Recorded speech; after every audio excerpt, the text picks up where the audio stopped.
Hello, everybody. Hello to you. This is the show Welcome to Meet You. My name is Robbie Armfield. With me today is... Dart Sultan, and we are joined by... the one, the only, the comedic powerhouse that is Aaron Gocs. Woo!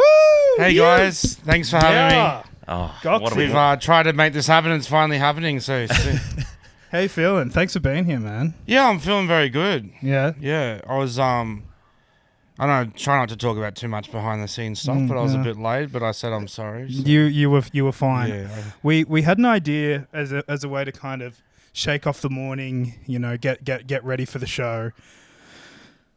You do a Marge Simpson impression, right? I actually am famous for a Marge Simpson impression as well, and I wanted to do mine to you and see what you reckon. Honest though, honest. Oh, okay. And then maybe you can jump into yours if But mine's meant to be bad. Right. Well, mine's a different take on it, but I'll go. All right. Homie, you idiot! What have you done? Why are you doing this to me? Okay. All right. You go. And now, Aaron, do you feel comfortable to have a go? What, copying that? No, you're right. You have a go at see. Marge. And the crowd can Oh, tell okay. us this is better. Homer, what have you done? You've stuffed it up. See, I don't know. I think we're both capturing the vibe, but What have you done? You've stuffed it up. yeah. All right, you go. Homie. I wonder what have you done? What have you done, homie? That's pretty good. It's all right, isn't it? I feel like that's okay. Yeah, you're good. You're more gentle. Ours Yeah. is very like harsh. yeah, Yeah. This is very nightmarish. And then there's Cherry Chocolate Rain. You know Chocolate Rain? Oh, shit. You don't know Chocolate Rain? Oh, well, actually, Oh, I think I might. you got to know Chocolate Rain. Is that like a 90s song? It's or that. video clip or- No, it's like we might have to pull it up. It was like one of the first viral YouTube videos. Yeah. Would you mind pulling it up, Sean? Is that okay? I feel like... Well, not 90s, from a long time ago. Big Long time. ago. Big time. Early 2000s, maybe. Long All time. right, ago. we'll just check this out very, very briefly. Yeah, we got to show Goxie Chocolate Rain. We got to make sure we know this. Oh, yeah. You know it straight away.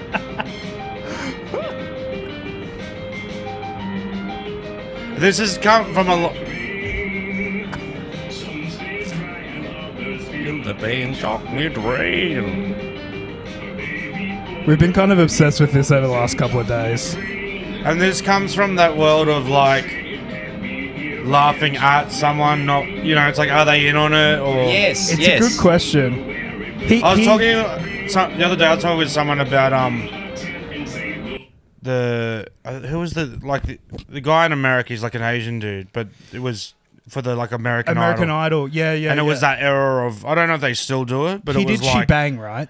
yeah. So that era of like picking the bad ones and sort of Yeah, I mean... a bit of a night like laughing at them, but Yeah. also they got big like and sold a lot, and Yeah. so it's that kind of like yeah.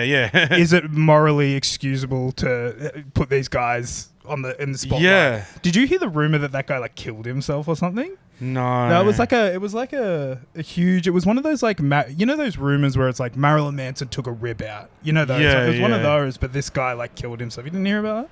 Was it? It was proven wrong. Yeah, I or think it was. Yeah, it was obviously wrong. Yeah, Yeah. luckily. I feel like, I mean, I know you through your Stitch Up video. Classic. Yeah.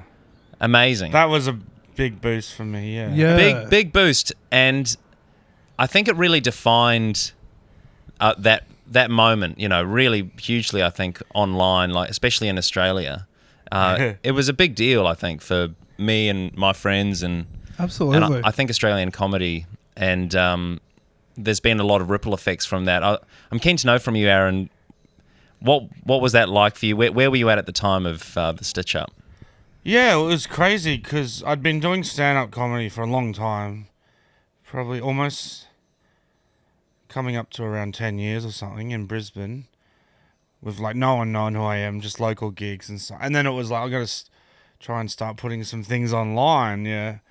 But not, you know, some people have, either they've studied some form of, you know, filmmaking or acting or whatever, but I didn't have anything like that. So it was, maybe that's good in a way that I'm not restricted in Yeah. I don't know. I don't like to comment on that, but I just did it. I didn't know what I was doing. Like my parents' webcam. I didn't know what I was doing. It's very lo-fi. And I just told... That was something that actually happened at my work. A story. And It's a true story. yeah. But I like to think... Like, it was literally something that happened, but I like to think my storytelling skills I've developed over the years. I don't know. I don't like to dissect it too much. But yeah, and it's very powerful. It was back... Like, things are always changing, right? But at that time, I think I put it on Facebook and... I put on a few things, but Facebook was the one that kind of was very... Blew up. Just that day, I put it on... So the thing happened at work on Friday, and I was, like, stewing over it on the weekend... And I finally had the guts. Like, all right, I'm going to do it. And then Monday morning, I put it up just before work. Running late for work because this is important. Got to get it up. And yeah, throughout the day, it's I'm sort of working, not realizing that it's blowing up. And then by the end, later on in the day, obviously at Smoko or lunch or whatever, I look at and see it on my phone. It's like, whoa. But yeah, and then even people at work were like, oh, is this... Like, they didn't know I did comedy or anything. And they're like, this is coming up on there. Just from people tagging and sharing. Wild. Which is crazy because I didn't have that many followers initially. So it just shows even that small amount, the seed is planted, right? Yeah, yeah. Because before that, the only thing I had go was have you seen that like guy with cornrows? Yeah, eating corn. But that was weird because it was going around the world, but not kind of, no one was like, who's the guy, or... No one was, it was just the meme. Yeah, it was just like, what is this? Is this guy cooked? And they were right to ask that, but I think it was, you know how you got those memes, you don't think about the person, you just like, yeah. And then that, like Stitcher, I think it was more, again, it was the same thing, but there was some people like, some people were looking into it like, oh, he's an actual comedian. Yeah. So that was the first time I started to get, what would you call it? Like attributed for something. Yeah. Because before that there was a few things, but it was just like, this is a meme. But and the other thing I'd done to try and get some people following my page, it was very cultish and small, but that's what I'm saying, without having that initial start. So I had this thing called Feed Me Anything, where I'd say to people, you tell me what to eat and I'll go and have it. But there's people who try to be funny about it, and I was like, it was up to my discretion. Sure. Because my style of humor is that kind of, mundane suburbia.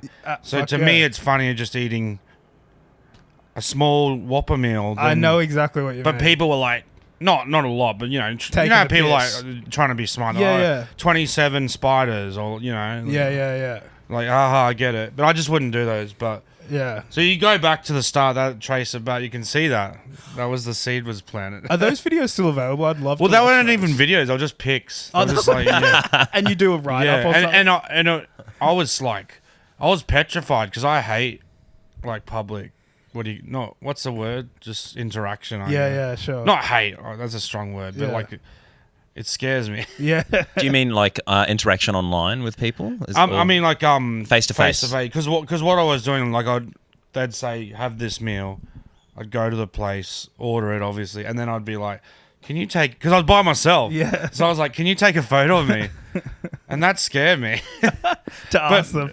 It's kind of like karma, because it's like that. For me, felt good that it started doing well, because it's like I've overcome my fears. Yeah, hell yeah. That's a beautiful thing. And so that's why I'm tracing all this back to like, and like I said, it was very cultish. It might have been a few hundred, but without that, I may not have had the people to have shown friends and that. And it shows how powerful it was, because just starting with a few hundred and across that day, and things change. Like I think there's a lot less people on Facebook now and stuff. But, it all, like, they go to whatever.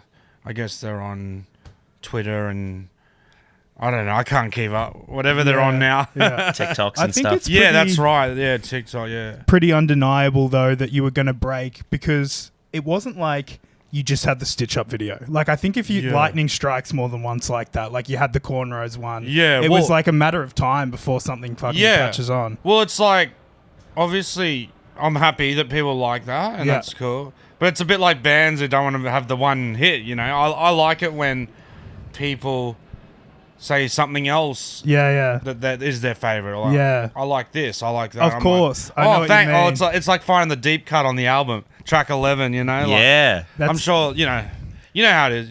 Dude, You guys follow music, right? You're into Well, we're going to talk about yeah, music. yeah. Let's Oh, trust get me. real. No, I was just like, because you know, there's that kind of that thing of I guess I shouldn't just put Triple M into it, but it's a very Triple M thing to just play like "Creep" by Radiohead. Yeah. I was do you know the form of music ska? Yes. I was a big ska boy, and Yeah. I got into it pretty much through like Mighty Mighty Boss Tones. Oh, okay. But because a lot of people like Triple M will play that, but they're not like let's find out more from the band. Yeah. They're just content with that one Yeah. song. Do you reckon Triple J do a good job of digging into further? Yeah, Yeah. they've usually been pretty like. Obviously, there's still one-hit wonders over the years. Yeah. The '90s was good on Triple J for like a novelty song or an Yeah. obscure one-hit wonder. Yeah, for sure. But yeah, like they'll like play an album of a band, like album of the week, right? Yeah, or, pretty good with like deeper cuts. Like I've always thought I'm a bit of a contrarian. Really? Like the thing that not everyone likes. you know? Yeah. But at the same time, it's that half like, oh yeah, I'm a contrarian. I like the band's second best single. You know, like Absolutely.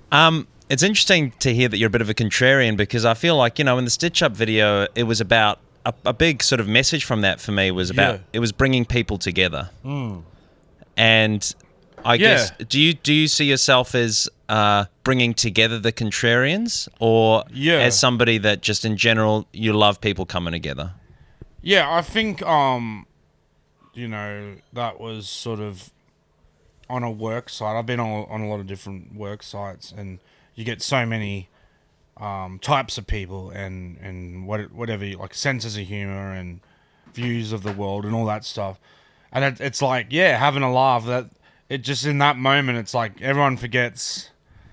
Tension's gone. Yeah, exactly. Everyone forgets their like whatever their political stance is, their like that. And so it was. What was the question again? Oh no, it's all good. Well, because what I'm fascinated by, Aaron, is how you're saying that interacting with people IRL can make you a bit uncomfortable sometimes, or it used to, at least, you were saying. Yeah. Well, I've gotten better with it, but I'm just saying at that original thing, I'd never done anything like that. Absolutely. And it's this kind of like meeting of my sense of humor in the IRL, the real. Like I'm going into food places. I mean, I'm sure they don't care, but in my mind, it's like I'm asking them to take a photo of me eating a meal.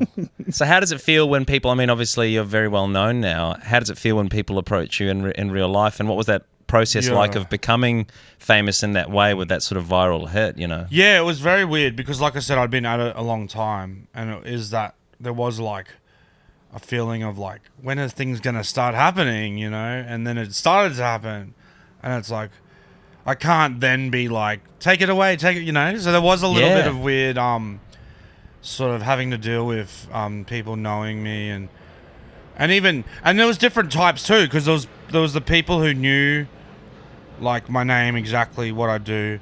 There was another group of just like they'd probably seen it come up, and they were like trying to. I had people would stop me and they'd go, and like I'm like, what do I do? I got to stand here for a minute while they're like trying to. The other funny one, it's almost like a third subgroup, is the like just.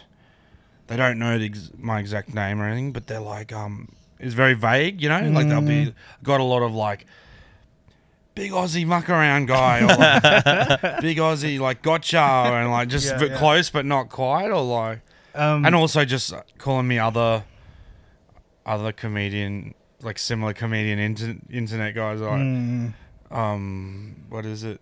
I should know this. I worked with him. Reviews. Aussie Man Reviews. Yeah. They go like, people be like, Aussie Man Reviews. Or some. Yeah. I've got people go like, Powerfish or something, you know? Like.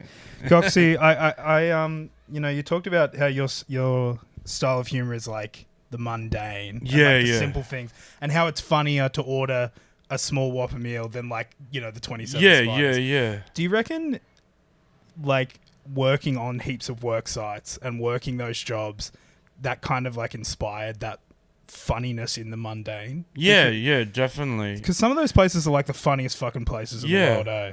Well, even like you're right, work sites, but even like right throughout life, it's almost like school. We call them tuck shops. I'm from Brisbane. Yeah, like we call them tuck shops. Canteen. Is it canteen down here or whatever? Is it canteen down here?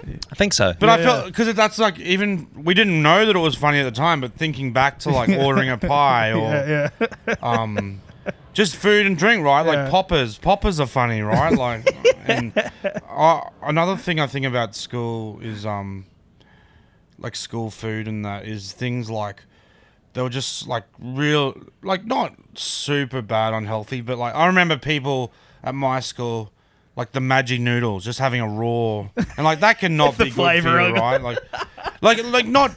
I'm sure not to the point of like ill health. No. Maybe like it's got to not. Here I am talking about health. Like I'm not a person of health, but just thinking back to that, right? Health. And I used to thinking back to like, but it's like at the time it's reflecting on it. Yeah. Like at the time you're just a kid, so you're not thinking like, where's the humor in this? But yeah. So there was things like that. I remember kids making their own kind of like a frozen drink sort of slush puppy. They'd just freeze a popper and then like open it up. And is a popper a juice box? Like is that what you call it? We call it popper. Yeah. We didn't. No, we called it Prima.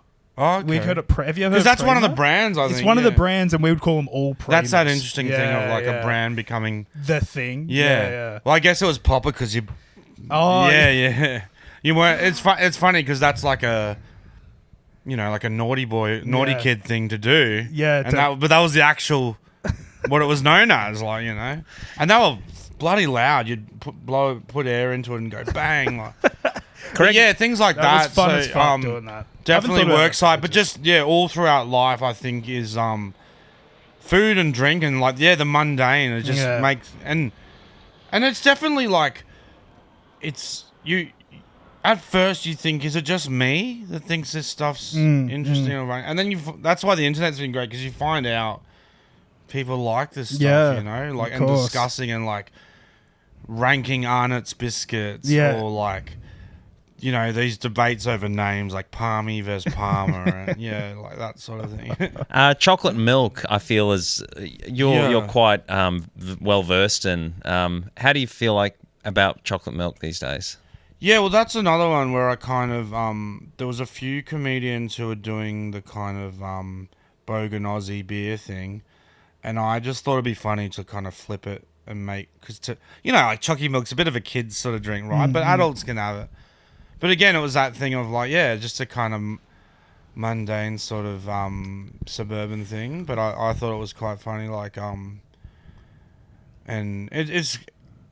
I feel like it's kind of like growing the appreciation of like choc milk and stuff. Yeah, I have a bit of a conspiracy theory about it. I like back when Facebook was people were more on Facebook. Did you see Oak Milk's Facebook page like really blow up with the memes? They tried to like own chocolate milk being a meme, and so they would like mass produce all these memes, but they were always oat milk. And I think oat chocolate milk is actually shit. Yeah.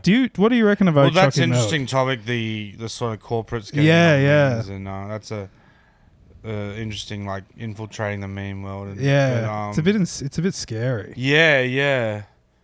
And it's like it'd be funny.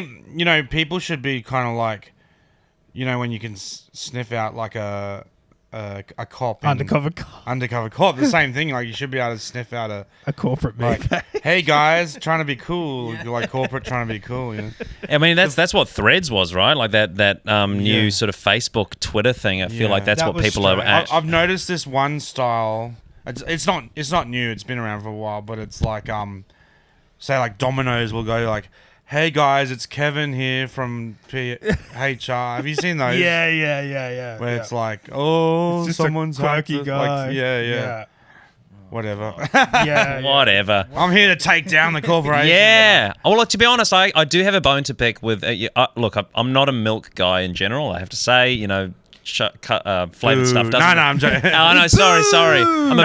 That's one thing I'm not. I love beer. I'm like a do what you do guy. I'm not you know, these guys are like, bloody vegans, get a bit of meat into Yeah, you. Like, yeah. you know, it's like, nah, well, if you're not into something, it's more for me, you know. So that's right. So I have a small confession to make there, but I have to say, you must have seen that Kill Hungry Thirsty Dead campaign, did you? No. Oh, Hungry Thirsty. Hungry Well, that was Thirsty. Oak too, wasn't it? Was that Oak as well? I think so, yeah. I Was really, that Oak? yeah, and I think so. It was like thought it that was guy Big M. walking down the street, and he was like, "I'm gonna kill They it." got like a Brian Brown Yeah, type. yeah. I'm gonna kill it dead. I'm gonna kill it dead. Hungry. Hungry, I really, I don't have much. I just hated that a lot. I just What really it- thought it was disgusting. Well, that whole it's funny, that whole world of like how you market things, advertising, right?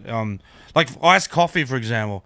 They have a lot of these ads. Have a bloke. I remember this ice break one. He's like on the side of a truck, and it's like, Stealing from the back of the truck and he's throwing it to his mate. yeah, it's real Yes, intense yes. action, kind of like Solo. That was wild. But then it's like, it's coffee, but it's cold and it's sweet. And it's funny that iced coffee has this tough guy thing, and it's the same people that probably go, ooh, latte sippers. yeah. And it's like, yeah, you've just taken coffee, made it colder, and like put about 5 scoops of sugar in. How is like, that masculine? Yeah. It's so the same with Solo. It's like, oh, I feel like I'm just bringing down all these things people love. I'm sorry, but No.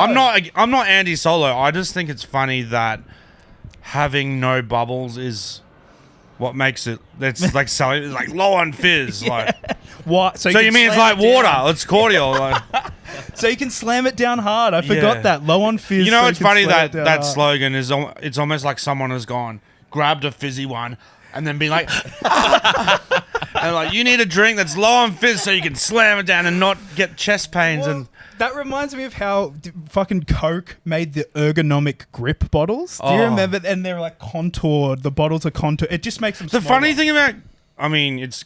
I'm gonna say something about Coke. It's very much like.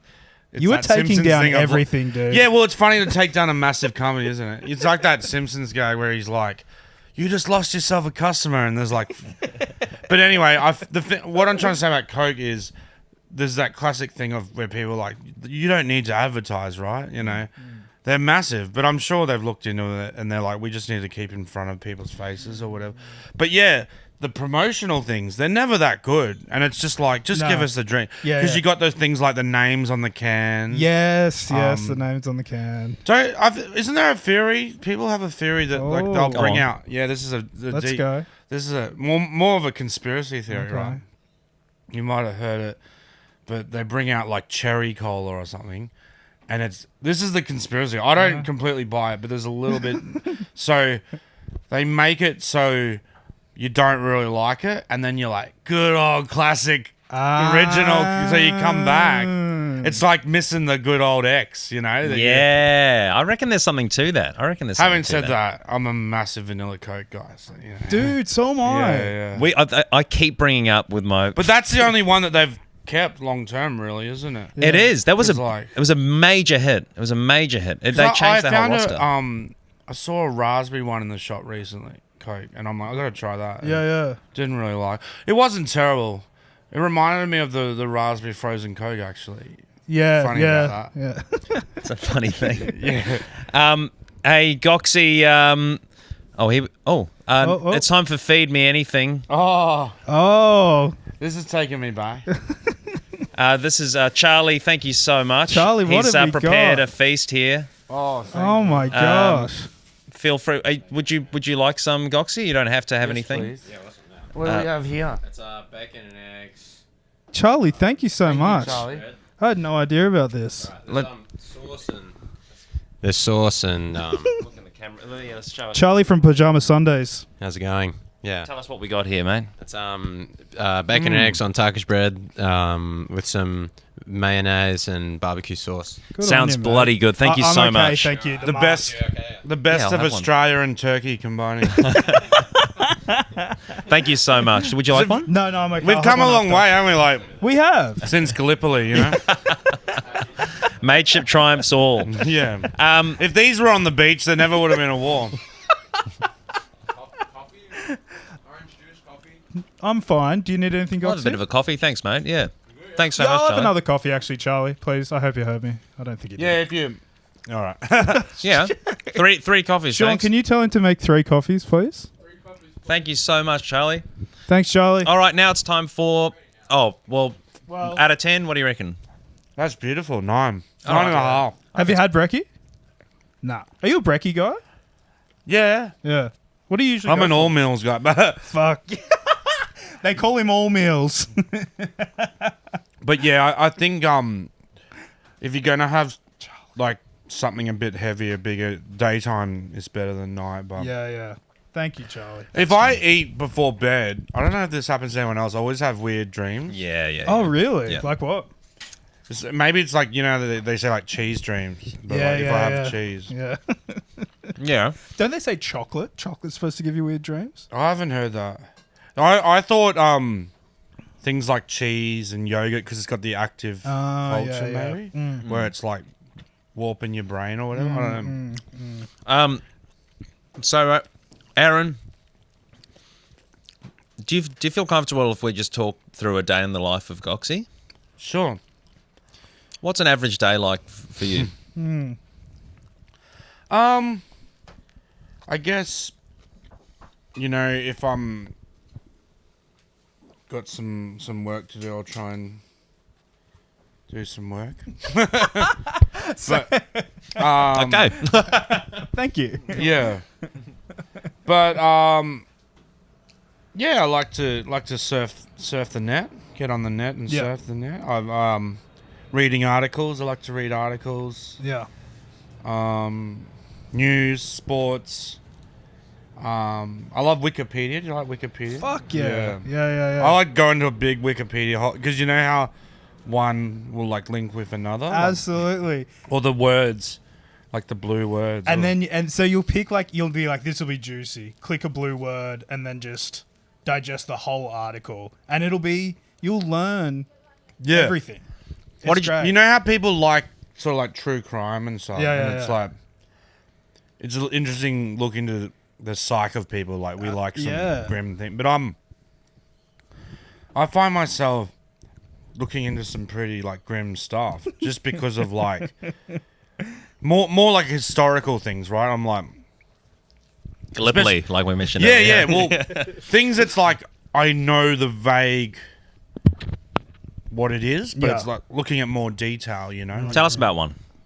Well, I'll often look at the ones from growing up, my childhood. So I was a 90s kid, right? So, again, I apologise. I'm full warning, it's a bit grim, but It's okay. something like 9/11. Yeah. Again, it was very tragic, but like Port Arthur massacre. Yeah. And that's what I'm saying. I admit, I realise it's a bit grim, but more just like, because things like that, Port Arthur, I was like a kid. I'm like 10 at the time. I remember the news going, but when you're a kid, you don't really get what's going on. Yeah, for sure.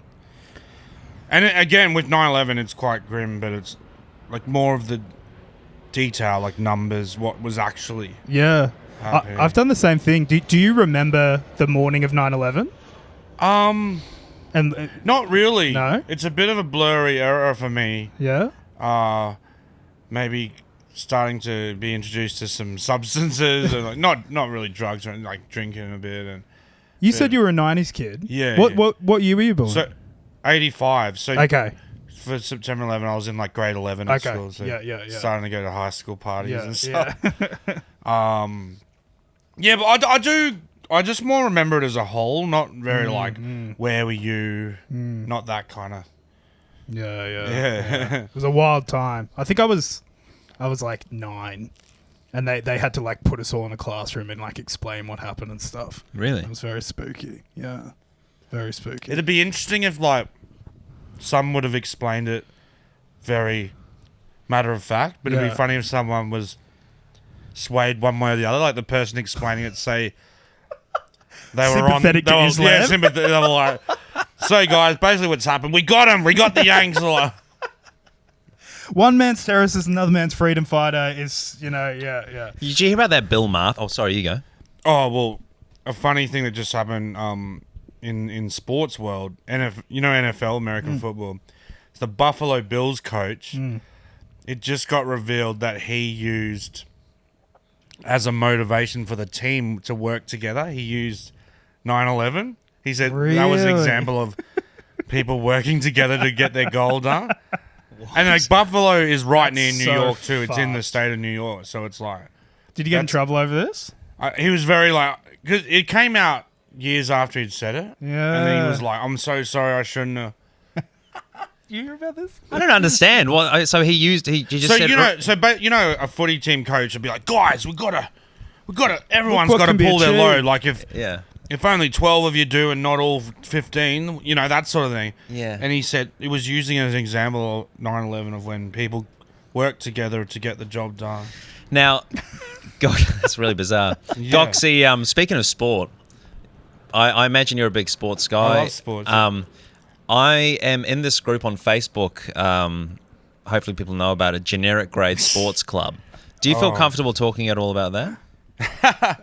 It's interesting. Yeah, it's funny. It's and like some of these groups that start off a bit of fun and they grow quite big. Yeah, because you're so dedicated on Yeah, it. Like I love you've it. like years and years. It's you're very passionate. They're breaking the fourth wall a bit here, but yeah, it's this like a world has been created, but it's a very small world because it's like no one knows, is it a country town or a suburb, and there's no one set sport, right? It's just a Generic. yeah, but it's really fun. I like it because you get to create this whole world of like there's dramas, there's relationship dramas.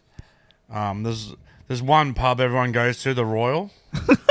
So you do a post, you go, boys, get down to the Royal. Like that was a really good win, and it's really vague what the sport of the club is. Like sometimes it's rugby, sometimes it's cricket. So Gocsy, Robbie just told me about this. I didn't know anything about it. So it seems to be, it's like a kind of like a Dungeons and Dragons for sport, like a fictional sport realm that you guys all just build through narrative and posts. Amazing. And there's nothing is set. You just create the world.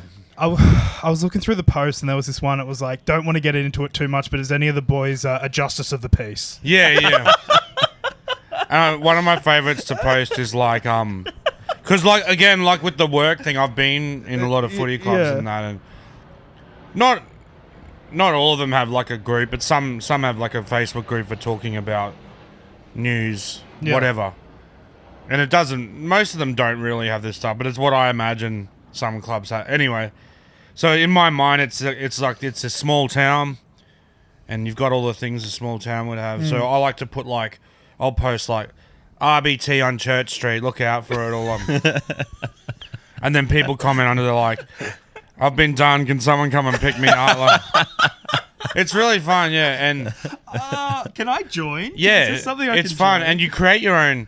The only rules are like, so the club is called Generic, and the big rival is called Standard.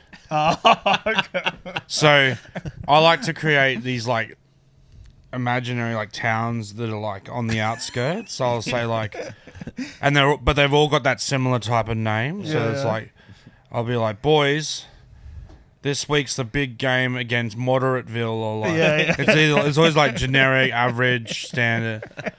And then the other thing I like to do is like say like, these new in real life. So you take something from real life. Yeah. So in real life you got these estates like something lakes. So I like to do like moderate lakes or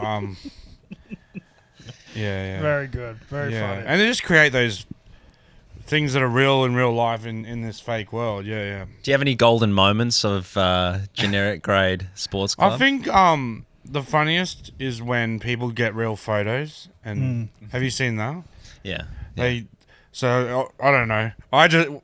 I'm probably giving away more than I should here, but I'll just usually Google them or rip something off that comes up on my Facebook or whatever. But I don't know. Some people use real. But so like, I'll have something come up on my Facebook that's like, someone's posted a reunion. Yeah. And it's all these old lads meeting up. And then I'll like take the pic and put, boys, great night out, 1992 Premiership reunion.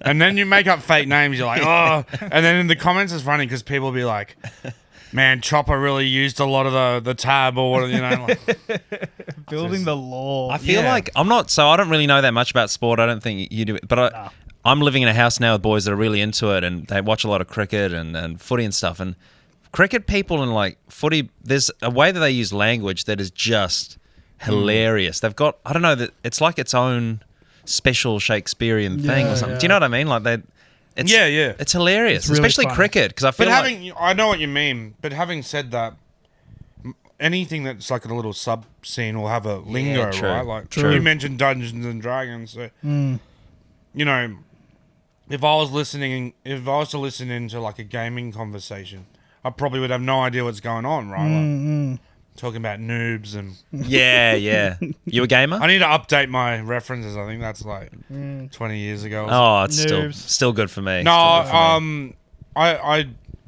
I enjoyed like gaming back in the day, the old school, but I haven't got into the newer stuff. Like, Nah, neither have I. it's too real. Yeah, legit. That freaks me out. Like you're walking around because it's something in the 90s to be like a 20-bit, like, you know, Yeah. Sonic Boom and stuff. Now they're like actually out on the streets, like stabbing people and. It's pretty full on. It's like you can't put your own spin on it or something. Like it's too Well, it's fun. it's 'cause, too like, force what I fed was on just you. talking about. That's like my own game. Is like Yeah.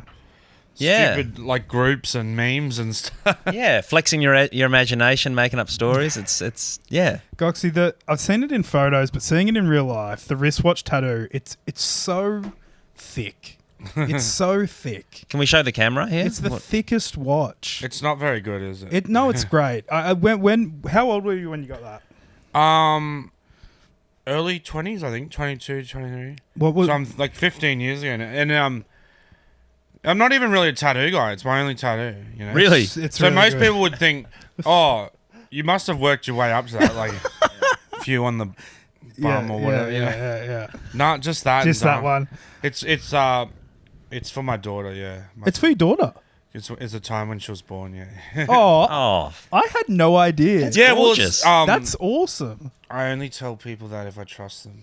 Oh, No, because you don't talk about people coming up to you on the street. So I get a lot of like, Yeah. what's the time, mate? And like, and like, or that's all right. I don't care. But then I also get people wanting to know, and sometimes I can't be bothered, so I'll just do it. I'll be like, it's Smoko or Yeah. 420, bro. Of or like, course. yeah, like. You don't want to tell them that it's actually Yeah, because a it's sincere meaningful to thing. me, but it's also I realize that it's quite silly. Like I have Yeah. a silly sense of humor. Are you comfortable talking about being a dad at all? If we ask some questions about that. I'll tell you like my sense of humor. I remember this guy who was a singer in a punk band in Brisbane. He just said the word tattoo. So that's like I Okay. was like, oh, that's You good. like that? Yeah. But most people would think that's stupid. Like, Yeah. No, I like How that. about you too. guys? You got any tats? I got a few. I'm a virgin.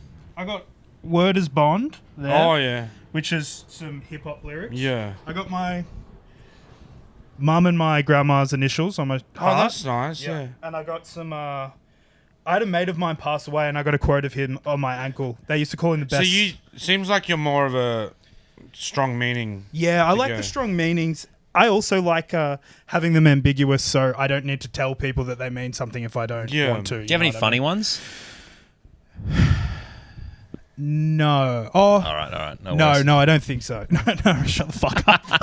You know, it's like because that's kind of my sense of humor is silly and weird. And I Yeah, got yeah. that, but then I kind of regretted it because it's like this. But then I'm just like, there's been a lot of emotions over the years. You know. Yeah. Then I was just at peace with it. I'm like whatever, and then Yeah. like it seems to make people happy, which is cool. Yeah. But it's I always like after I got it, I was like, oh, they put it too far up, you know, and it's like I stopped worrying about that sort of thing, the aesthetics of it. It's a but- scary feeling when you're like, Yeah. they fucked it up. Like, you know. Yeah.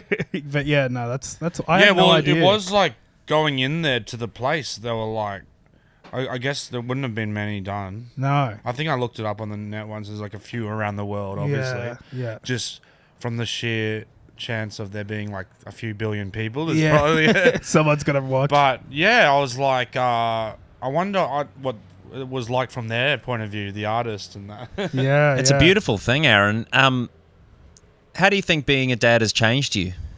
Oh, that's deep. Yeah. Yeah. No, like I said, like in high school, I was going to parties and stuff and drinking a lot, and so I stopped that and then try to be responsible and got to be careful with spending and stuff. And, but yeah, it does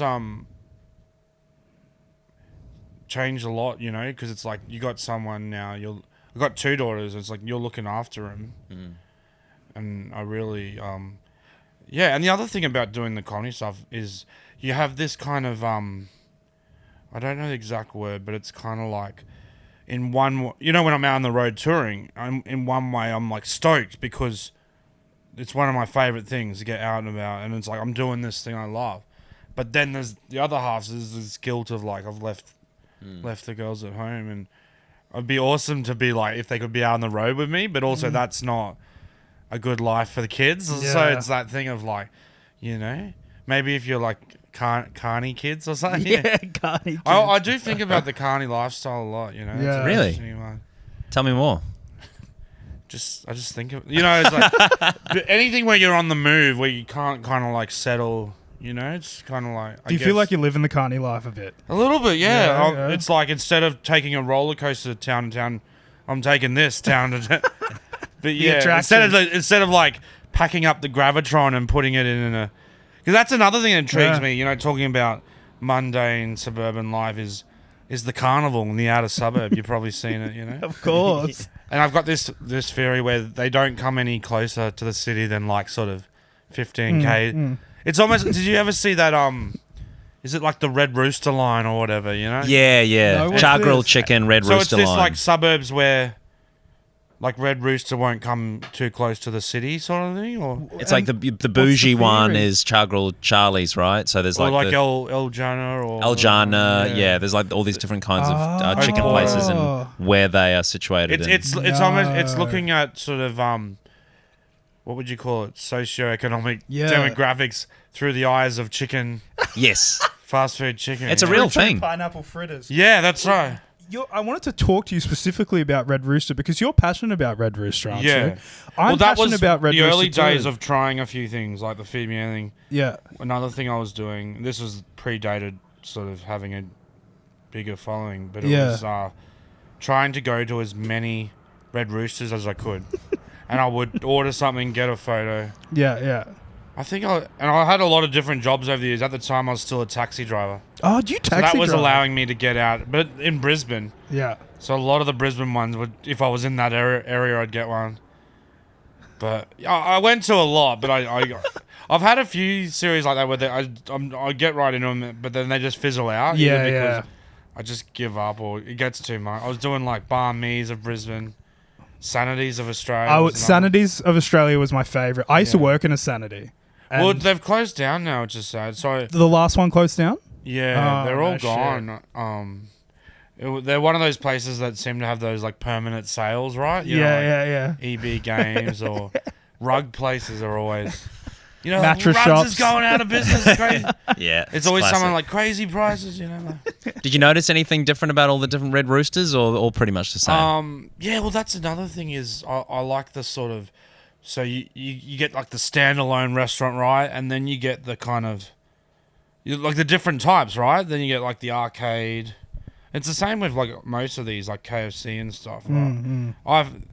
See, a lot of people would call this stuff incredibly boring, but it intrigues me. Bro, same. I like finding like, you don't see that very often where it's like, say you see like a lot of the like standalone restaurants, right? But then Yeah. sometimes you'll see a where it's kind of like a arcade in a Yeah, shop. or it'll be a fancier setup. There's a Macca's in Melbourne. It's the oldest Macca's. You know that one? I know the one, yeah. And that's always a big Beautiful, event. like a beautiful old It's building. gorgeous. I was just in Newcastle and there's an old bit, like every now and then they get an old building and do it up. It's nice, yeah. but it's quite obviously these chains where they're, you know, head office or whatever will decide this is what the promo product is or this is how the designs are going. So it's good finding one that's like, what would you call it? Like rogue. Yeah. yeah. You know, yeah. I was I'm in talking about Facebook groups and things. I'm in quite a lot of these sort of like, I call them boomer groups. You know, like old shops of Australia. Mm-hmm. Basically, where people are like Cadbury's are getting smaller. Like, there's a lot of anger in these groups about like products getting. But anyway, there's it's like anything. There's negativity, there's positivity. So I like seeing the ones about like, hey guys. found like the last Hungry Jack's that still has refillable drinks, and I'm like, I've got to go there, you know. Like that's my like talking about Mundane and stuff is like I can imagine people seeing some like beautiful natural thing. I've got to go or whatever. I'm just like, I want to go to, you know. That's the things that grab me. Is like I want to go to the last Hungry Jack's with drink refills. You know? Yeah, absolutely. It's a beautiful goal. It's a beautiful journey. Yeah, and you find like because they change over the years. So there's some of the the Hungry Jack's are like the 50s diner sort of thing. Yeah, I love those ones. Yeah, we had one of those in my and town. then there's some of them that have the like the Aussie like beach theme and there's photo they use a lot of. There's like a surfboard with a lot of people on it. Yeah. Like Yes. 30 people or so. Yeah. That's a beautiful thing. I'm reminded of a good friend of mine's cousin is quite a bizarre guy, and he went through a few odd jobs, was going nowhere sort of thing, and he just struck up this idea that he wanted to complete not as a joke. I hope he's all right. But like, I think he wanted to complete every single barista course in Australia. Get the certification. Seriously, like get the certification of every single barista course. There would be a lot, wouldn't there? Or? There'd be heaps, I reckon, but I'm not sure that they would differ as much as would be. And you're talking making coffee, not the lawyer one. No, barrister. No, but barista. Sorry, everyone. Please come to my comedy show. The comedy's not that bad. I like to chuck in like a bad dad joke every now. Hey, I'm a dad. I can do it. Hey, no dramas. Hey, just before we go away from the fast food thing. Oh, we'll be here for a while. Don't worry about that. No, can I run something by you? It's an almost conspiracy theory, but not. So this is my theory, right? On KFCs. You see a lot of the standalone, like the restaurants. Never seen a playground. Has anyone seen a playground in a KFC? No. Yeah, see. Macca's has them. So that's what. What do you think that So I means? was saying conspiracy theory. I've got my own thoughts, but it would be something to like. I'd like to find out: is there anything in it? Is it just? It could just be they just haven't bothered, right? Yeah. But it's like. So this is my theory, right? Again, it doesn't really work, but anyway, just hear me out. So, KFC being fried, right? It might be seen as like not marketable to kids. Yeah. Okay. Yeah. I don't know Because it's so unhealthy. But again, these places change over the years, so Yeah.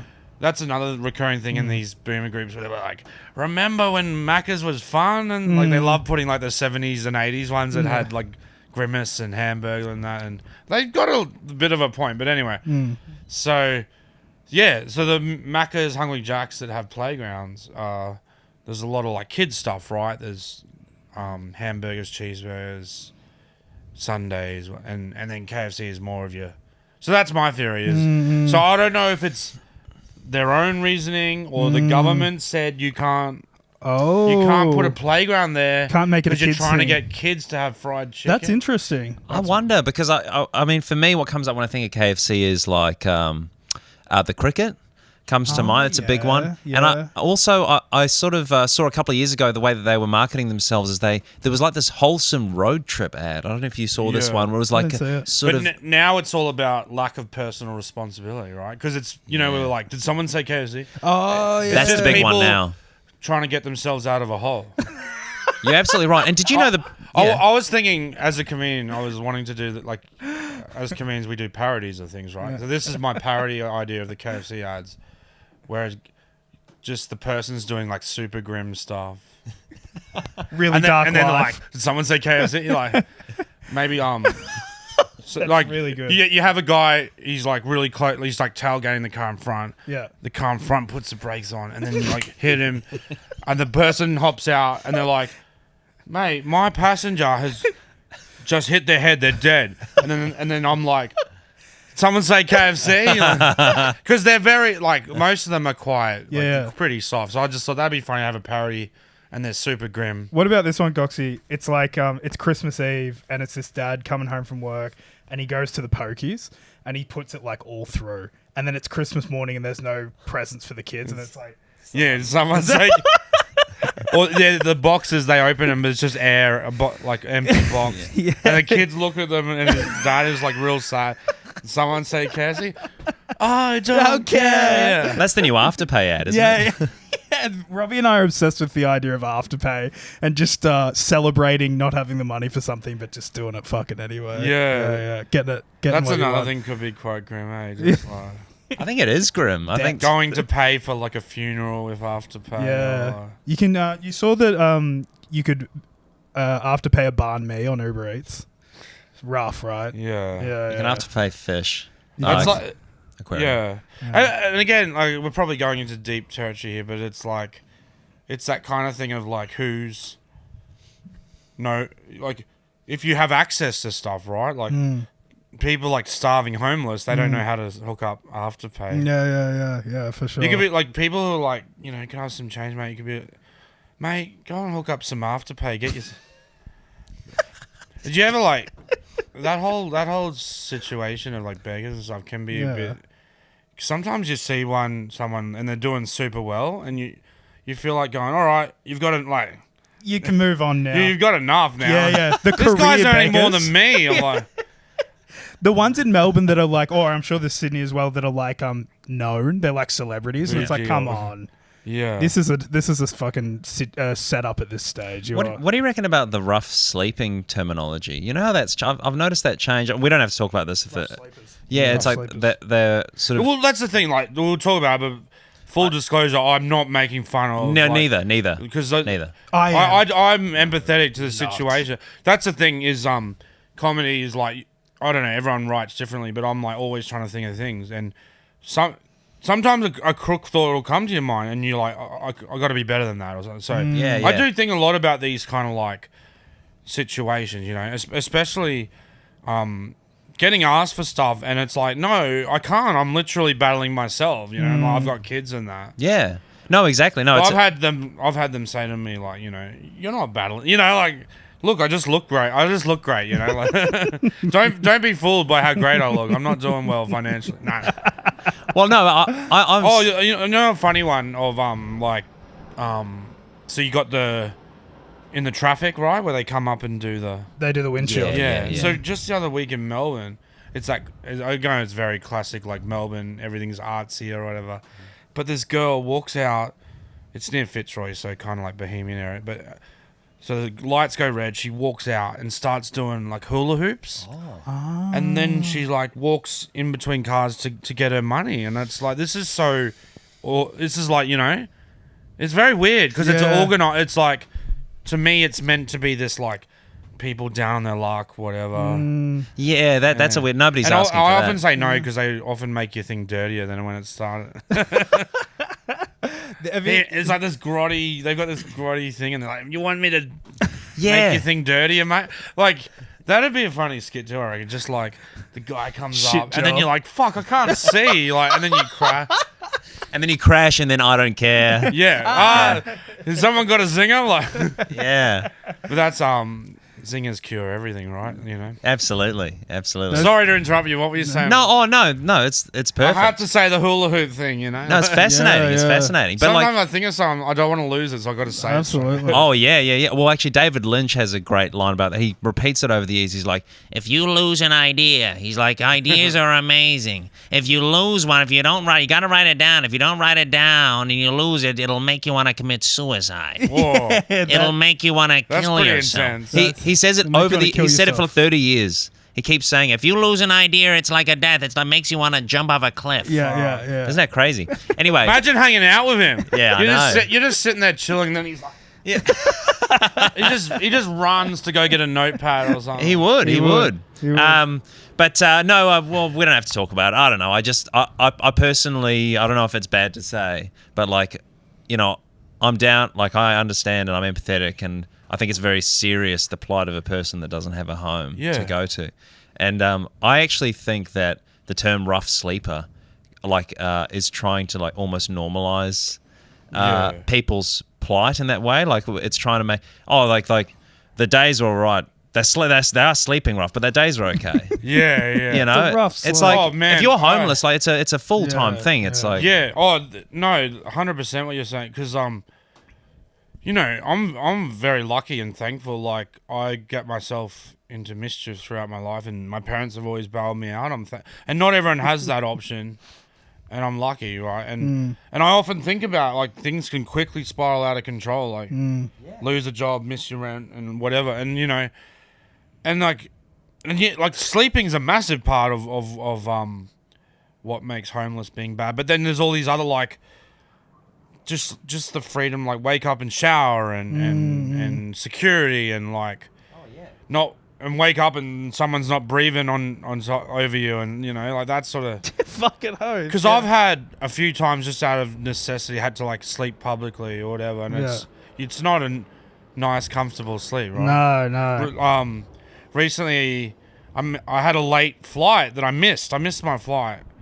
I won't go into it, but I was like super annoyed. I was like, because the thing said be there 20 minutes before, and I only got there 10 minutes before, and they wouldn't let me on. I made a big scene. I was became classic boomer dad. I was like, the plane's right. Anyway, but then the next flight they've given me is the next day. So instead of going home, I just hung out all night in the food court. The Macca's there.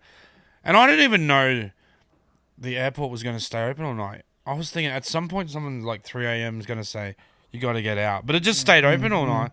Because I think like Sydney has a curfew. I don't know, whatever. We don't have to go into airport politics. But anyway, much as we want to. So I'm just like lying on this, you know how they've got kind of like, it's like a chair from a booth, but it's not a booth. They're like padded. Anyway, I'm lying on that. Yeah. And it wasn't like a full-on good sleep. It was just like, where you nod off for like 40 minutes and then kind of like wake up, just like a lot of those. So I'm like, you wouldn't. I mean, everyone's different. I've seen homeless guys just looks like they're having a ripper sleep. Yeah. I guess it's that thing of like I said, 100% empathize, but it's like if they become at peace with it, like this is my life, and then it's like this is where I sleep, and you probably fall asleep, and then it's like you become accustomed to the sounds and smells and Absolutely. And I'm not sure, like, is every homeless person a beggar? Because I think we were overseas recently, and my fiance Bridie sort of saw a person in plight and took them some money. And he said, "Fuck off!" Like, no. Really? Yeah. That's interesting. Which is interesting. I've not the exact same thing, but in Brisbane, there used to be. You're talking about well-known people that are always there. Celebrities. And he was like a. I was going to say Jamaican. I shouldn't say Jamaican. Like Caribbean steel drum player. Could have been any of the Caribbean countries, right? Anyway, he's playing the steel drums. He's like well known for doing it. And like I said, I'm not a wealthy guy. I don't have a lot of money. I put 5 cents in. This is a long time ago, so maybe I was being a young smart ass. But anyway, he got pissed off. He's like, I won't do the accent. I'm on. No. Bumba. There it is. I'm on. You can't put. No. You can do it. Just You like, can do it. He's just like, man, don't patronize me. Yeah. I'm thinking, man, if everyone in Brisbane put 5 cents, Yeah, for sure. it'd be heavy, but you'd be doing well. You take your drum case to the bank. Yeah. I was out for dinner with my ex-girlfriend, and we went past. We were walking home. We had the leftovers. It was a Thai place, and there was this homeless guy. And I walked up to him, and it was like I wasn't that hungry, so it was like a full meal. And I just said, "Hey, man, did you want this meal?" And he said, "First of all, it's rude to approach someone like this just out." And he was like, "So first of all," and he kind of like stopped me, and I was like, "Oh, look, don't worry about it." And I was walking away. He's like, "No, come back." And I was like, "I don't know. Take this the food topic, or." I don't know if it's the same thing. It was raised with the TikToks of. Yeah. Oh, yeah. What do they call that? Like trying to get the karma likes? Yeah. Fake chat. virtue Well, signaling. virtue signaling. Yeah. Pay it forward rubbish. Yeah. And again, I know everything for me is like, oh, this could be a skip, but I think I saw love a very funny. I can't remember who it was or whatever. Look it up or something. There should be it's almost like Shazam, but for skits. Like if you can just like find me the one where he. Anyway, it was like being a good Samaritan, but it was so funny because he's like, the fines are on cars. He's like, I'm going up. I'm taking people's fines away, but if you take it away and they can't pay it, they'll probably get like in trouble more, Well, right? there's that one where the guy goes up to people, he's like, $20 or mystery gift, and the guy's like, mystery gift. He takes a mystery gift, and he's like, there's 10 parking tickets. 10 parking. Have you seen that? Just a really brutal. Yeah, just a really brutal, shitty gift. Yeah. Well, I know another like classic sort of in comedy stand up that we got these like, you know, almost like dad jokes, but they old hacky jokes. But anyway, as a comedian was like, again, I don't like to joke about beggars and stuff. But anyway, he's like, you know, I don't agree with this, but there's a common perception. You know, stereotypes are a reason because they're often. Anyway, there's a stereotype of the beggar being. Can I use the word junkie? I don't know. Yeah, Sure, yeah. It's not a nice word, but anyway. So anyway, this comedian's like, yeah, this junkie come up to me. He's like, oh, you got $3, bro? And he's like, ah, shit. All I got's all this heroin. So it's a classic hack joke, but it's that playing on that like, sorry, all I've got's the thing you probably want. Yeah. Hey, speaking of hacky sort of stand-up jokes that bring people back on side, what are you? Do you have any gear that you like to whip out that sort of will heaten up a cold crowd? Yeah, it's funny you say that. So over the years, I like to think my style has changed a lot. So when I started, and a lot of it's from living, like life experience. So I started pretty young, like early 20s. It's not super young, like there's some comedians younger than that. But anyway, when I started, it was very like short one-liners. I didn't really have much to talk about, and my style has changed a fair bit over the years. But so I like to think all my first jokes, I'm like moved a lot past them. But I have these like some audiences where they're like maybe not into me or whatever. So I'm like, I'll bring out some of my early ones to see how they go, and then sometimes they like them the best. Wow. And it's a bit like, but for me, it's like, yeah, you like shit stuff. Can we hear one? Oh, okay. So I'll give you this, right. I've been saying this is to give you an idea how far I've come. This is my first ever joke. So it was like very that like Seinfeld, like what is the deal? So it's like you know when you're in the water with someone, like in the pool or having a swim, and then you splash them, and they hate it. Like what's with that? Don't they want to get wet? Oh boy. Yeah. Oh boy. So you can see I've come a long way, right? But then, so that's why. So and then this is the if I'm in like a sort of an audience where maybe I think they're not into me, like it can be for whatever reason, sometimes you're like doing a richer suburb or older or whatever. Anyway, we get all different demographic crowds, right? This is the one I bring out that was like one of my early jokes that did quite well, but don't really like anymore. So here it is. So I think Jesus might be lost in the area I live in. The reason I think that is because every couple of weeks, 2 guys knock on my door and they give me a brochure that says, "Have you found Jesus yet?" There it is. Yeah. Zing. And I feel like it's kind of hacky because there's a lot of jokes have been done about Jesus and stuff. Because there's that kind of like it's an inbuilt thing. Like there's guys that do like you could talk jokes about like turning water into wine and. But yeah, that was. Do you have an appetite for other people's comedy much, or do you feel like when comedy's your life, like do you sort of seek it out in your own personal time? Yeah, well, that's the thing. Not as much as before. I was a huge fan before I started, and then because you're around it all the time, you kind of don't seek it as much. It's kind of like when you see a hairdresser with bad hair. You're like, no, it's not. Do you ever do you see a chef and think, do they like food? Like, Yeah, absolutely. Yeah, for sure. you see sure. a skinny chef, right? Like, Skinny chef. he must hate food because he's always. Yeah, so definitely I seeked it out more. Like I don't really go looking for any stand up these days because it's. And also it's like the people I perform with, my mates, I like their stuff and it's more relatable too, like being Australian and stuff. So it's like I'm not saying people shouldn't like international stuff. It's whatever, but it's like, yeah, for me, I find a lot of like a British American stuff just goes over my head. Or and it's like, obviously things are aimed at different people, right? So like the Black American Def Jam's going to be aimed at, not to say like white Australians can't like it. But it's like, it's kind of like sort of like Chris Rock or whatever. It's like I did like Chris Rock actually. That's not a good example, but pretty much anything where when they cut to the audience and it has like African Americans going like, yeah. he went there. Actually, that's my dream, is to record like a concert or a special and have fake like audience reactions. That's good. I want to have like 1980s style, like Australia's Funniest Home Videos. It's like people going. I think we're going to edit a few clips of this show to have some of those reactions. Yeah, let's do it. Yeah, definitely. Don't steal my idea, but no. Oh no, I'm joking. I'm joking. Well, it's kind of our idea. No. Oh, I'm sure someone's done that. It's not that original or anything.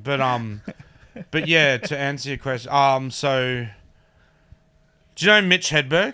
I was a huge fan of him. heard of him? Yeah, he's again, like I said when I started, I was like quick one-liners. That's what he does.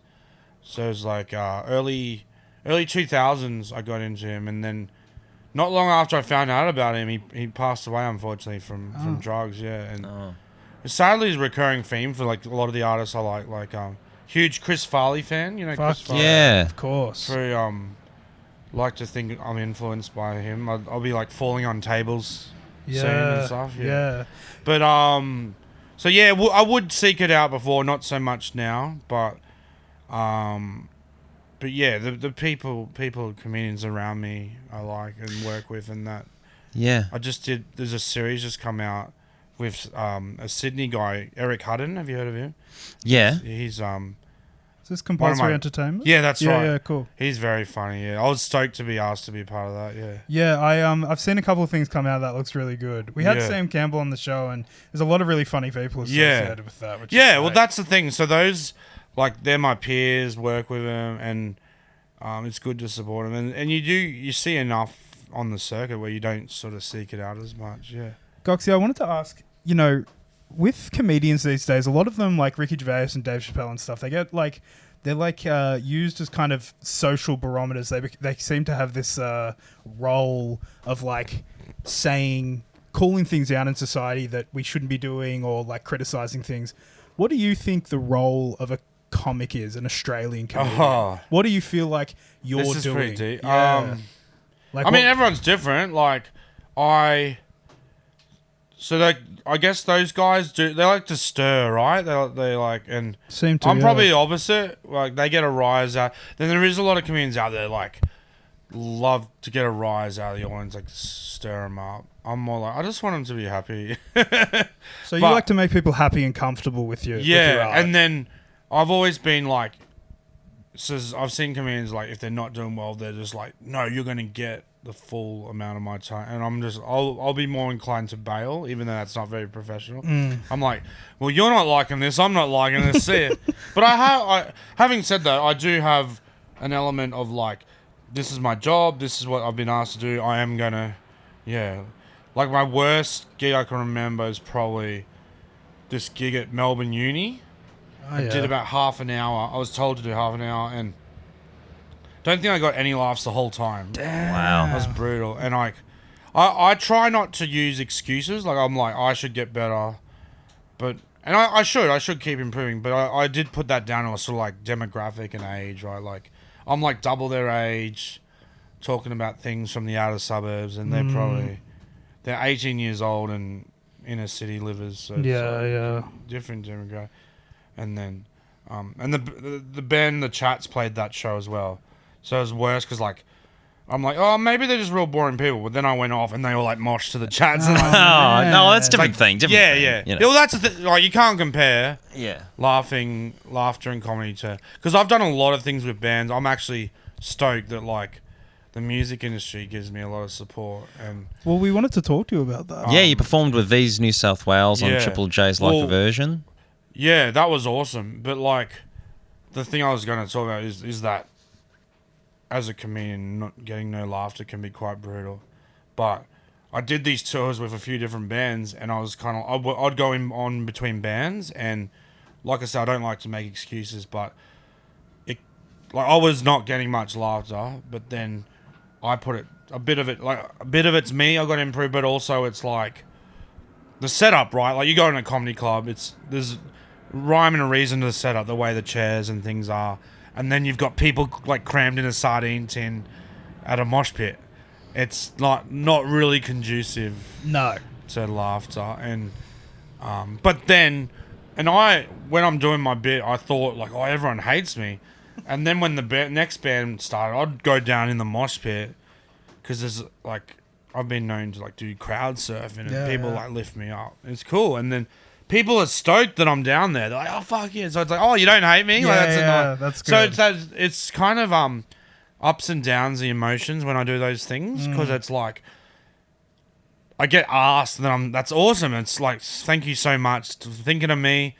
And then the day of it, it's like the nerves building up, and then you're out there, and when you're doing your thing and there's no laughter, it can be like, oh my god, this is like the worst feeling ever. How confronting. But then if you do get laughs, the flip side of that is like, this is awesome. Like some of these theaters are huge. Like I did a tour with the band Skeggs, and we did like Enmore Theatre, which is all that size theatre in nearly every city, right? And they're huge, and most people were lovely. But it's like I remember at Enmore Theatre, like a can being thrown at me, and it's that thing of like percentage, right? Where it's like, what does that hold? Like 1,000, 2,000? I don't know. I'm not good with numbers. A lot of people. Yeah. Then one person decides to be an idiot, throw a can. But that's the thing that sticks out in your mind, is like, oh, they hate me. Your brain doesn't think, well, everyone's different. My brain doesn't think, it's 0.1% of the people here. Are you a muso? You perform? You play guitar? No, I've tried a lot of instruments over the years, but I suck. So yeah. You sing? Yeah. Well, I sing along with songs. Yeah. You sing along. I have this. You know, I was talking before about like things you did when you're younger. It's only when you think back and reflect on it, like it would look funny now, but you're just earnestly doing it at the time. So I was into like punk and pop punk and stuff, and I earnestly went. This is a long time ago. This is like 20 years ago, whatever. But I answered an ad. They're looking for a singer, and the audition was in someone's house. And it's like, oh my god, imagine if I had footage of this.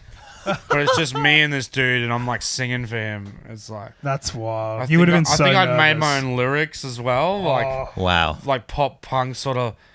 We've all done that sort of thing. $1 short, or like. Oh, Because boy. those bands are known for very like vague lyrics, where it's Yeah. like not really saying anything. If you see like, apologies if you're listening, those type of bands, but you know what I mean. I know what you mean. You know, like $1 short would be like back to square one. You know, that's as good. That's my scene. Are you so you're a bit of a punk. Yeah. Punk Punk is my background, and like I said, ska. Yeah. Around, I was like pretty young adopter of it, like sort of in my last year of primary school, grade 7 in Brizzy. I was 12, started getting into like alternative punky sort of bands. Obviously my first introduction was through like the ones on the charts, like Green Day, Offspring, Blink-182. My very first gig, The Living End, Hell yeah. That's a good one. during Prisoner of Society mania. Yeah. Wow. 1998, it was going on. It was like, With the stand-up bass. yeah, that's right. It was. I think it's still got the record for like longest charting song. At No least, shit. definitely by an Australian band, but probably yeah. But it was because it was just like every week it was on the charts for like a year. And anyway, yeah. So grade 8, I was only 13 years old. I was a small fella. Went along because there's a lot of all ages gigs then. But yeah, loved The Living End. Got real into all these bands like Pennywise. So from like Green Day and Offspring, that's the introduction. And like I was saying with Mighty Mighty Boston, and some people are just fine with the singles, and some people search more. They go and I would like look in, and then I started to find these sort of like weirder independent labels, punk labels, and so yeah, so got right into punk, ska. It was poppy punk. I didn't get into any of like the hardcore punk or metal or anything. yeah. Like the heaviest I got into is probably someone like System of a Down, you know, that kind of yeah. Violent Soho are pretty heavy. Yeah. They're pretty heavy. Well, I got into those bands later. Yeah. The reason, and it was a very selfish reason, because they started being a fan of me, you know. Yeah. So I started getting interest from that sort of that scene, like Skeggs. I don't know what you call it. I guess like grungy, surfy, garagey rock, whatever. There's a lot of these words get thrown around. But like, yeah, Violent Soho done stuff with them. Yeah, get a lot of support from those sort of bands. What about what's your Wrapped like this? Do you have Spotify? No. You know what I use? I just use YouTube. Yeah, okay. They don't do a YouTube rap. No. The only way you can find out if you look through your search. and do your own. But then it wouldn't just be music, because it'd be like band, then it'd be yeah. Port Arthur. looking up something I found on Wikipedia. It'd be. I should get it out now and have a look. It'd be very mixed bag. Do you feel comfortable to do that? Oh, Do you have your phone? I'll see. Hopefully, there's nothing crook. We're not going to pull it up on the No, you can decide what you want to say. All right. Let's see. So you want to see what my YouTube said? Yeah, your YouTube Wrapped. Gocsy. It might actually. You know what? It'll probably be bad. Like, not in a crook way, but just very self. like your own Aggrandizing. shit. Yeah. Well, because I'm like. We all do it. No, well, like we all it's do it. Sending the link to like friends and family. Like, can you watch this and support it? We need to like. Of course. There's a very sad behind the scenes life to being a.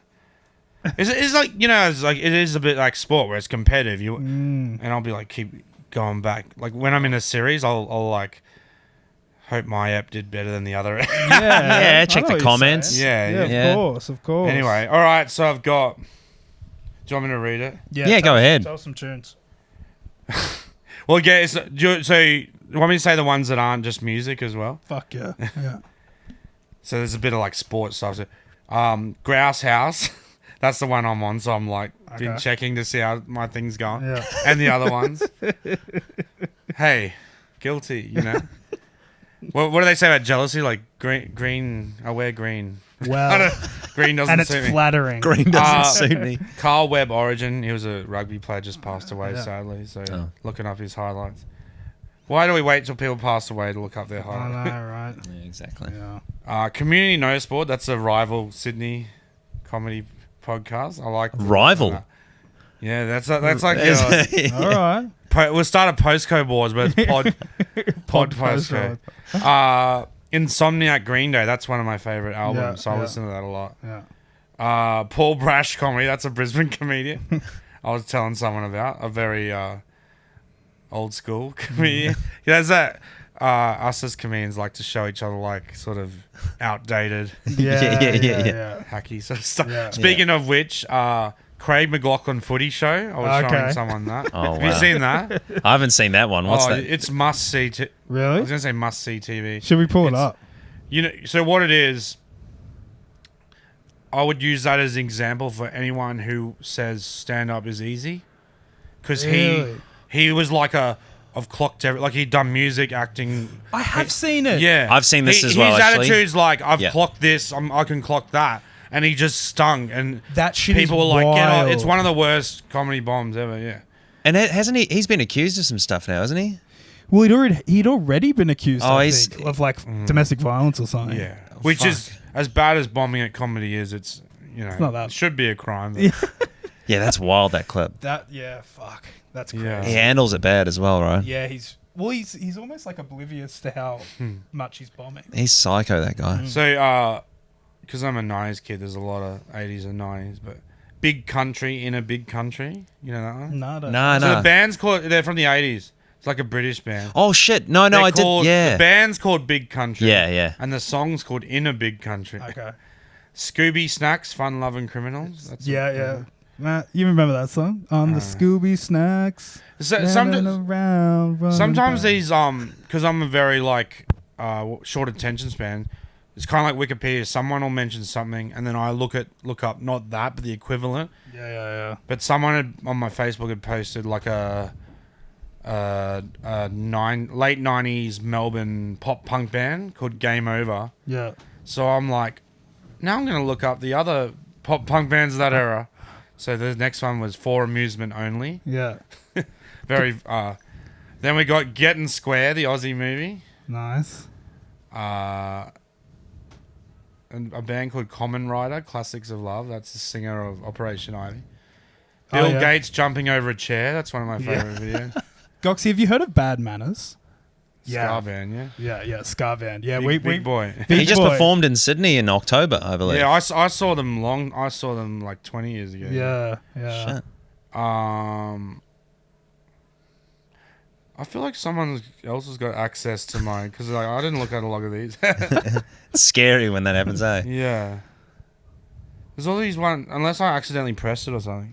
It wouldn't be your daughter going on your phone. Yeah, it could be. No. Because I've got break stuff karaoke, down with the sickness karaoke. Maybe you were drunk. Yeah. No. Ronnie Cheng, international student. I was looking that up because that was my very first like TV thing. Oh, okay. What was that? Ronnie Chen, international student. So you know the comedian Ronnie Cheng. I don't. Well, he started in Australia, Melbourne. Now he's huge in America. He's like on the Daily Show. Yeah, he's doing those ads for Uber now and stuff, right? Yeah. Yeah. Right. So that was my very first thing. I didn't have a line, but I was asked to. There's a scene. So it was filmed in Melbourne Uni, and there's a scene where everyone, you know, those lecture theatres that go up like diagonally. So there's a scene where like all the students are in that on this show, and I have to run through nude. It's like I'm dead, or there was some like frat party or something. Yeah, so it's like what an introduction. My very first TV thing. I'm in the nude running. Yeah. Anyway, for the actual thing, I was pretty much 95% nude. They just had this pouch thing for me for the genital. For your tackle. So, an interesting story out of that. The lady who was helping me with it, she's like, we've created this for you. She gives it to me, and she's like, this is the second time I've done one of these. The other time was for Keanu Reeves in The Matrix. That's awesome. So I'm thinking like me, Keanu, you know, similar Pouched dudes. by the same people. Pouch buddies. Pouched by I the said best. So that was it. I feel like it's like nearly everything. I was like, it's good to have some little yarn that comes out of it. Yeah, that's Yeah. fucking great. Goxie, I reckon my favorite thing that you've done, because you mentioned like you like the deeper cuts. I don't know if this class is a deeper cut, but my favorite thing that you did is Goxie's Classics.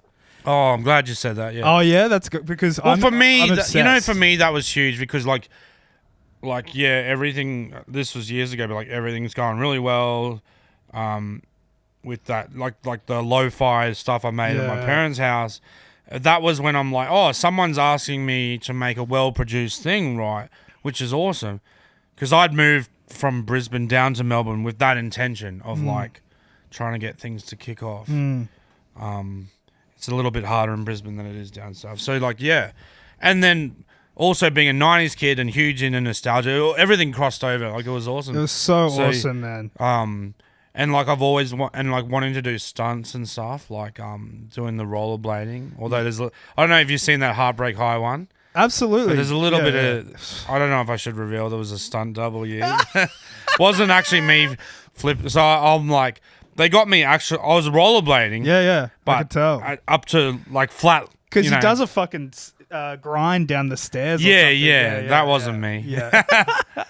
But I do a little jump that was me. I get off the ground like about 10 centimeters. Well, you kind of strike me as a bit of a Jack Black bloke. I think you're deceptively athletic. Oh, thank you. I think you move good. I do like Jack Black, but like I said, Chris Farley's my biggest inspiration. Yeah. He did a lot of physical falling on tables For and sure. stuff. Because you play a lot of sport. You play footy still? Yeah. I played rugby league this year, over 35s, which is it was a nice comp because I'd always played in ones that took it quite seriously, even though they were quite low, like D grade, but they were rough, right? Which I don't mind, but this was like, because we're all old. I'm 38. That was quite young. There's some like 50, 60-year-old blokes, right? Anyway, a lot of it's played in good spirits. Like someone does a good run or a good tackle, you go good on to the other team. You're like, good on you, man. I've never played in a comp like that. Yeah. And the rules are heavily modified for like, because we're all old blokes, you know. Yeah. But yeah, but so back to the classics thing. Yeah, that was sorry. that was so awesome, man. Because it was unfortunately they're not going anymore. But Comedy Central had like an Australia branch, Comedy Central Australia, because obviously they're huge American. It's probably the biggest comedy thing in the world, I'd say.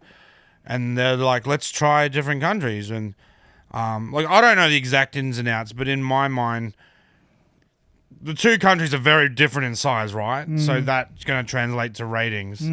So I imagine it was a big shock for them to go from like millions of people watching things to like, this had 10,000 views, which is great for me, but big company would have been like, what? Like, okay, right. I don't know. That's in my mind. It kind of, for whatever reason, didn't go anymore. But at least I can say I was on a branch of Comedy Central. It's fucking awesome. Sometimes I'm like, I don't even have to add the branch thing. Just say Comedy Central. Yeah, it's dope. It's not like a total lie. It's like fuck no. It's a sub branch, you know? And they're so well made, and I think,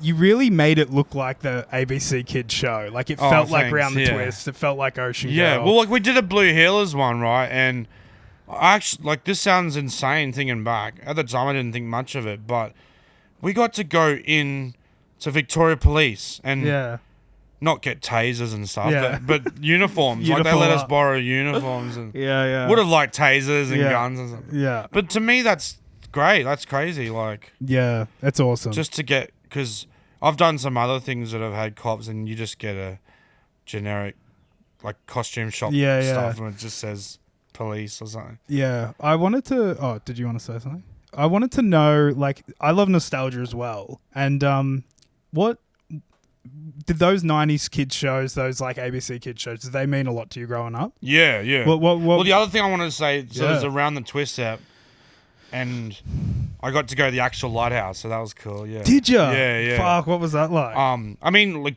I don't know if I should say this. It's a bit of a. I'll just say it. I'm sorry if I've ruined anyone's childhood, but so it's not what they had in. So the interior scenes were done. I heard in Melbourne that. or something. I think. But it was There was the lighthouse on the exterior scenes. Yeah. I'm sorry if I've ruined it. No. That's Hollywood, baby. No, like, dude. Hey, I've had so many of those where it's like, that's not, you find out like, that's not that, right? You like, just weeping on the set of Around the Twist. You mean they weren't at Bell's Beach in Point Break? You fucking mean? Definitely want to stick out there. Speaking of Round the Twist. Yeah, speaking of Round the Twist, I got two things for you. First of all, I went to high school, with the second choice for Bronson. He was the one that missed out to who did get cast. Man, that's some great non-trivia. Yeah, exactly. And do you remember that ad, Gocsy? Do you remember that ad? And it's a kid making a sandwich, and he goes, "Here's one I prepared earlier." Do you remember that ad? It's like a really famous Australian ad. No, well, it was him anyway. Fuck that. But speaking of Round the Twist, I have a you know what I loved about Round the Twist is the bullies. Like they really capture that 90s like grom, sort of like surfy, ratty groms. Yeah. That was so good. But you kind of captured that in the character in Ocean Girl, the Macca's manager, who's your boyfriend. Oh yeah, who picks you up on the bike. Very good. When you guys are fucking... Well, like, because we use a lot of... There is some that are actors that we got, but we use a lot of comedians from the scene in those things. Recognise a lot of people. You know, it's good. Like, they get what humor is about and stuff. Yeah. And, that's why, for me, when I spoke earlier about interacting with the public, I shouldn't have used the word hate, but it's just different because with comedians and actors, like, everyone wants to be there, and then once you involve the public, there's always that pushback of, like... Yeah. Like, I've had... It's very rare, but you have people who don't want to be in things at all. And I get that, privacy, or not everyone's into it. But I feel like these days, a lot of people want to be involved in stuff. And for sure. It seems even why a lot of this comedy that blows up is this kind of, like, talking to the audience and picking people out. And yeah, because people want to be involved. Yeah, that's right. I've got before we move away from Round the Twist, Goxie, I've got a little bit of a game that I've set up for you. And the game's called Round the Twist or Taking the Absolute Piss. And it's... So we've got real Round the Twist episode synopsis and ones that I've written. And you got to pick whether or not... Bit of fanfic. Yeah, a bit of fanfic. So you ready? Yeah, you ready for this? All right. Okay, so the first one. Bronson decides it's time to put his collection of smells to good use and to become a superhero named Skunk Man, fighting evil with the power of Pong. Real or piss? That's real. I remember real? You remember that one? Okay. You know when you get in your mind sort of visuals, I've got a visual of, like, I don't know how they made it, but, like, they tried to visually make smell. It's Yeah. either like a green. You know how cartoons would be like a Yeah. Absolutely, yeah. All right, that one's real, That one's correct? real. Good job. Okay. from the warped mind of Paul Jennings. Yeah. Did you read Paul Jennings? I think Classic. So, Okay, next one. Bronson eats a mandarin he finds on the ground in the backyard and becomes psychotic. Pete and Linda try to figure out what's wrong before Bronson, already a bit of a loner, alienates the only people left in Port Narendra that actually give a shit about him. taking the piss. Correct. Taking the piss. Correct. He's Good 100%. job. Okay. It should have been an ep. though. All right, we've got two more for you. When Bronson falls off a cliff and steals a necklace from a giant bird's nest, he gets followed by a strange bird with the face of a boy. Taking the piss. That's real. Oh, That's real. Wow. How fucking crazy is that show? yeah. It's a wild show. And some of them were like, not like a horror scared. Dude, but some they of them scared were like, me. When that house was fox? getting bombarded Oh. in bird poo. I'm like, they're gonna. I do remember that. What about the one where Bronson grows the hair and he has to keep getting it shaved? Oh, yeah. That's fucking freaky. And the tiny mouth. You The remember that? tiny man. He's like, I haven't seen the show. Robbie didn't watch it. I haven't seen the Oh. show. Didn't grow up in Australia. Yeah. Can I read this one? Yeah. Which third one? That one. Just so I feel included. Sorry, man. That's all right. Tony. I can't trust people who didn't see. Nah, I'm joking. Nah, that's all right. That's all right. I didn't watch The Simpsons I wish I either. didn't tell you about the wristwatch law. Yeah, exactly. We can cut that. Tony Twist, Bronson's dad, gets a WhatsApp message from someone claiming to be his dead wife. Despite warnings/protests from the kids, Tony ends up following the mysterious messages, instructions, and spending what's left of Twist family savings on various bogus cryptocurrencies. I think that's taking a piss. Taking the I don't think WhatsApp or cryptocurrency was around when. That one's a. Man, it could be like a. Round the Twist predicted it. Yeah, like, true. Well, you know how Rugrats did Rugrats All Grown Up? Yeah. They should do Round the Twist All Grown Up. And it's like kind of like more fucked up. Sure. Well, that's quite funny, that concept of like being told what to do or to have someone just doing crook stuff and like. I love that. It was in The Simpsons, like the butterfly. No one suspects the butterfly. Yeah, no one suspects a butterfly. All right, we've got one. One last We'll little do- game here. We'll do one more. Oh, you want to do one more? Yeah. Okay. Pete becomes a friend to the environment and joins forces with Jade to stop Mr. Gribble from draining a local spring. It's real. Real. And last one for bonus points. Harold Gribble gets on the wrong side of Port Narendra when he organises controversial alt-right figure Milo Yiannopoulos for a series of speaking engagements. Bronson lures Yiannopoulos to the lighthouse to prank him on his Instagram live, but things don't go exactly to plan. Taking the piss. Taking the piss. Well done. Good on you, Goxie. Well done, Thank you. Goxie. Hey, I I reckon. think I only got one wrong, didn't I? No, Yeah, you got. one. You got one wrong. which Did he? was- yeah. So Shit. yeah, one of the real ones thought was a piss take. I've The never- bird with the boy face, which I don't remember that episode either. I'm kicked out of the Twists. No, it's a rough work. I reckon Round the Twist is the Australian Doctor Who. Yeah, I think you're right. Mm. All right, we'd best get out of here. Hey, Goxie, Aaron Gocs, what a pleasure, mate. It's been an So absolute great, pleasure thank having you here. Thank you so very much. Thanks so much. Where can people see you? Plug everything because Plug you do it all. so much, Goxie. Yeah. and you engage with people. Like tell them everything. Let's hear it. Well, thank you. Like I said, I'm out on the road on the circuit, so keep an eye out. Or book me in as well too. I need places to play. If you've got a town that you think is suitable, like I'm trying to get to every town, even those weird ones on Netflix that like has 10 people. Fuck, yeah. Okay, You see cool. that? I don't know. But yeah, out on the road. The Emu War movie is going to come out. Yeah. That should be good. Yep. Yeah. Instagram, Yep. YouTube. And what's your Facebook. podcast called? It's called Have a Yarn with Me. Yeah. Fuck yeah, and that's on all platforms. Yeah, I think so. I'm not good with that side of it, but I give it to the nerds who there. Yeah, yeah. That's why I lost like 8 herbs. It's brutal. Well, can you quickly tell everyone what you told me before we started recording? What happened, if you don't mind? Yeah. Oh man, it's brutal. I lost 8 eps of my pod. USB in the mailbox didn't show up. Yeah, I put it in. This guy helps me in his letterbox, and it must have floated away. He's like, there's nothing in there. So he lives near Gosford. So if you see some memory cards floating around, Keep an eye out. grab them. Don't blackmail me. 'Cause No. I'm not going to pay more than $20 for it. But I will pay 20. Yeah. You don't hear about things being leaked anymore, do you? Like, it used to Nah, you don't. No, until now. We'll see it in the Yeah. next year or so. We'll release them on our channel if we. Yeah. All right. And thank you so much Yeah. to Sean for helping us out today with the Sean and Charlie. and Charlie for the great wonderful That food. was a delicious.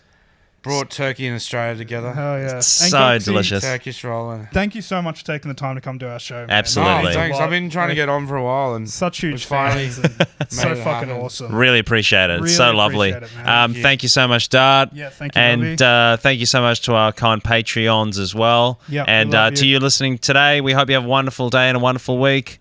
See you next time. Thanks so much, Love Gocsy. you. Thanks, Gocsy. Bye. love you.